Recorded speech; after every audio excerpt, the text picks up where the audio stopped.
Hey, what's up? This is Chosen, and this is going to be a Diablo 3 video about the Herodic Cache, and if you should or shouldn't take it at the start of Season 28. Veiled, it is the great debate, and I am excited to have my good friend Veiled Shot joining me, who has been a Diablo Immortal creator, and he is going to be going hard in the paint on the Diablo 3 season to get ready for Diablo 4. I'll link to his channel down below. Definitely good stuff to check out. So that is what we're going to discuss in this video, is the optimal path, and if you should or shouldn't take the cache. Let's get into it.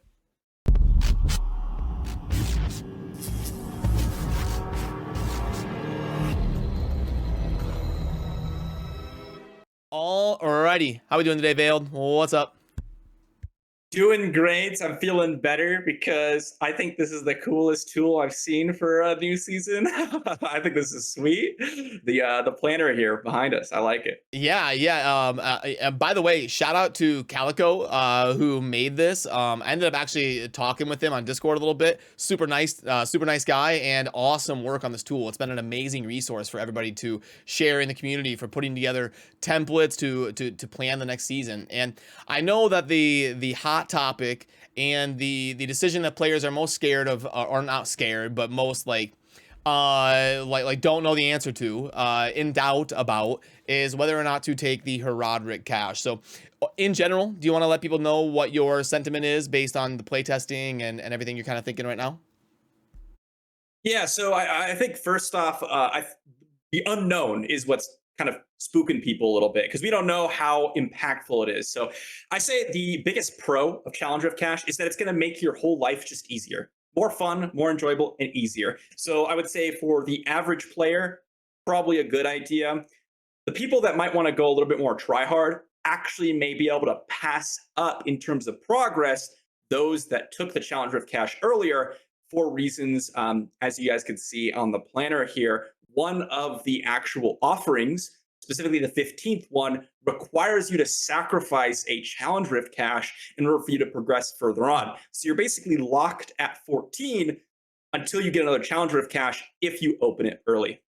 Yep, and I've got that pulled up here on the screen for you. This is where you will be locked. You'll be able to get to that 14th power on the planner. And then, one thing that I do want to make sure we clear up is some people, they say that you're going to be locked out for a week, and you're going to have to wait a week until there is another. That is not true. So the season will start on a Friday, and then you will, depending on where you kind of live in the world, I believe it's like a Monday or Tuesday where you'll get a new cache. So it is not going to be a full week. It's going to be a couple days. So even if you take your cache and you get to that level 14, it's only going to be what, like 24 to 36 hours, and then you'll have a new challenge rift cache available. You go in, you do it, and then you keep progressing. So you'll end up maybe like a day and a half behind.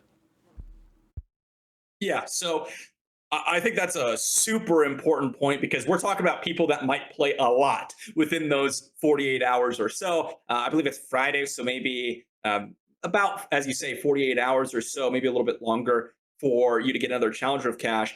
Unless you're going to play a lot to get to this point and you can see the resources that you need, unless you think you can get all that type of stuff in that time period, just take the cash. There really isn't a big downside. Yeah, and also, something that we were theory crafting is you can also get the best of both worlds. If you've got a friend you're playing with, go ahead, have one of you take the cache, and then the other person save it, and then that person can make the leveling process that much more fun, that much more stress-free, blast you up, save you an hour on your leveling process, get you to the end game faster so you can snowball quicker. And then the person that's going to go harder in the paint, the person that's going to be playing 10 hours on opening night, the person that's going to be playing the demon hunter and blasting speeds or whatever, have them not take the cache, and then they can fill up their altar and then carry the group a little bit more. So you can kind of both carry each other. One person on the front end on the 1 to 70, and then one person on the back end to do like speed 110s or whatever. Yeah, 100%. And I mean, we could get even more in depth talking about if you have multiple accounts, if you have a lot of players, you might want to cash on some resources. Because I will note, I've played 1 to 70 on the PTR with and without Challenger of Cash solo. And without Challenger of Cash, it was, 3 times the amount of time spent, about an hour and a half. But there's still some limitations. And either way you slice it, the without the Challenger of Cash is still a relatively easy leveling process. Now, granted, I had a little bit of an XP boost on the PTR. but it still wasn't that difficult. But I will say the Challenger of Cash, way more fun and fast. Yeah, and that's why I think for 90 something percent of you, either take the cash or make sure somebody in your group takes the cash, because we're here to have fun, and it's just going to be a way more fun experience to start the season if you get that power boost right out the gate. But I also want to talk about the board that I have pulled up here. And if you are going to be taking the cash, you're going to get locked at that level 15, where it asks you to put in a challenge rift to proceed on your altar, which means you can get to 14 here on the planner. So I've got this laid out as the optimal path. And do you have any thoughts that you would like to add here, Veiled, on my optimal path? Yeah, I will say 1 to 2. This is the stuff you're going to get. Level 1, you're going to get the double kill streak. At level 18 minimum, you're going to get the no item level requirement, unless you get lucky with a gem hoarder, which we did do a couple of times in our Our very PTR first runs. time, our very first test, we literally went into a floor and boom, it was like the third enemy was a gem hoarder. And it was like, well, we probably can't count on that every time. Yeah, if you get crazy lucky, you can just break the whole game. And now you have level 70 gear on a level 3 character or whatever. So those two are going to be the ones below level 70 that you're going to guarantee get. And as soon as you get those two, you're locked out of the altar until you're basically level 70. And that's when you start to unlock, by the way, some insane bonuses, like really ridiculous. I think that right off the bat, you're going to get 25% movement speed and XP pools, which is going to increase your XP massively. And of course, I mean, who doesn't love moving 25% faster permanently? I mean, that is just ridiculous.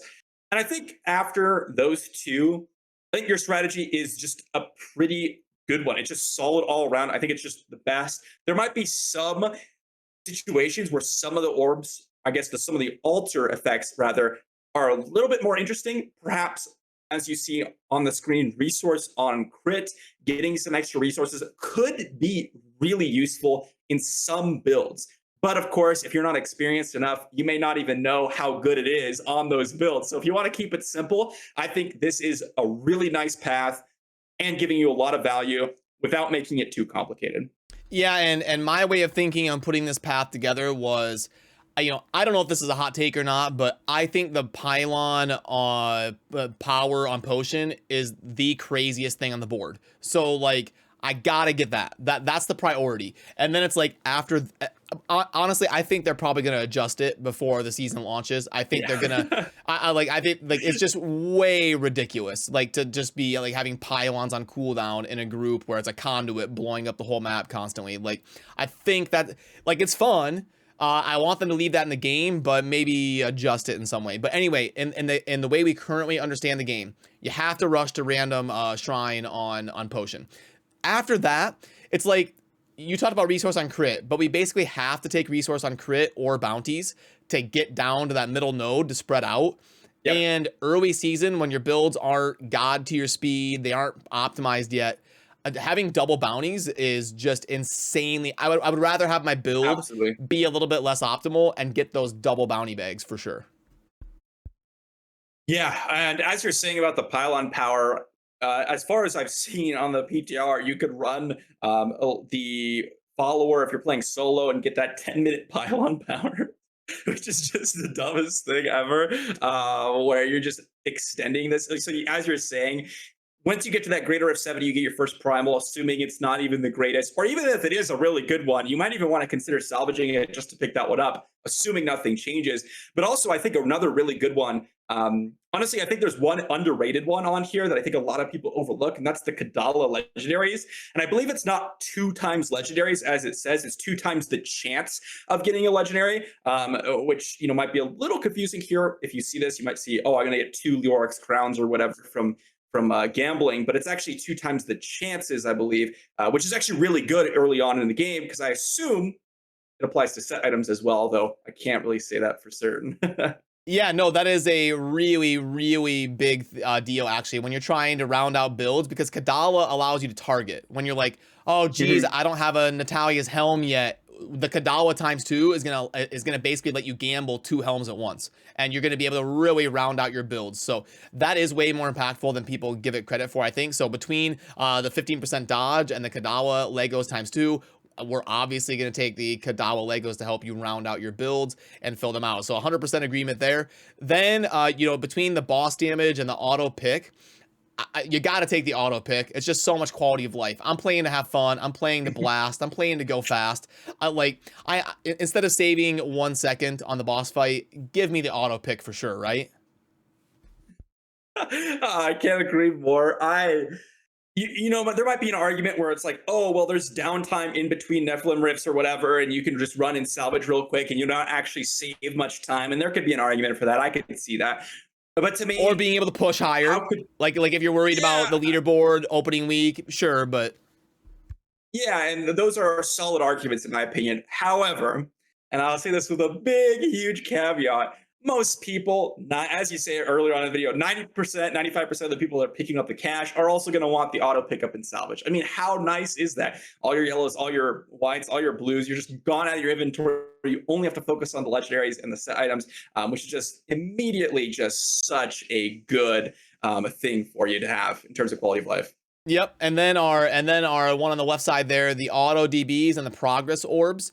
I think the progress orbs is the second most broken thing on the board, which I know this is a hot take and people don't really agree with me, I don't think. But especially if you're playing with friends, because the way it operated on the PTR was it was the whole group. Now, if Blizzard adjusts this to being just one progress orb for the game itself, then maybe this will get adjusted. But you know, an elite pack dropping 7 orbs instead of 3 is completely bonkers. It's just ridiculous.